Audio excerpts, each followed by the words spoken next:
কইছে আমার ঘরে ঢুকাইও না আমার ঘরে আমার বোনে নাই আন্দার লাগে ঘর 11 বছর 6 মাস একটি মেয়ের নাবালক শিশুটাকে দংশন করে মারা হয়েছে। এখন আমরা সুস্থ বিচার চাই। মেয়েটারে নারী নির্যাতন করা হয়েছে।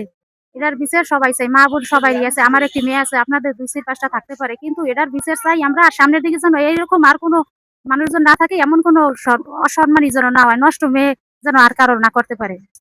11 বছর বয়স, তার মৃত্যু করা হয়েছে। যেভাবে এইটার আমরা জনগণের কাছে ন্যায্য বিচার চাই, আইনের কাছেও ন্যায্য বিচার চাই। আমার ভাইটি দিন কবরে শান্তি পায়, আমরা হলে শান্তি পাবো। এরা নির্মমভাবে খুন করা হয়েছে, ধর্ষণ করা হয়েছে। এর বিচার আমি এলাকার বাসীর কাছে এবং থানা, বাংলাদেশ জনগণ সবার কাছে, সাংবাদিক সবার কাছে আমি বিচারটা চাই।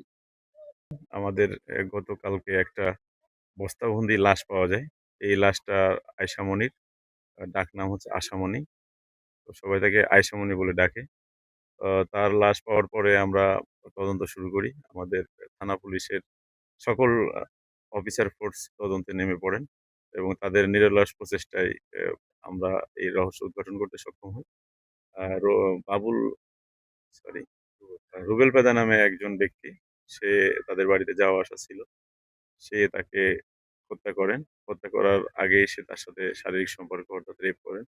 রেপ করার পরে তার সাথে তাকে হত্যা করেন। হত্যা করে প্রথমে তাকে কাঁথা দিয়ে ঢেকে রাখেন। পরে রাত্রেবেলা সে কৌশলে একটা বস্তাবন্দি করে যেখান থেকে লাশ উদ্ধার করা হয় ওখানে রেখে দেয়।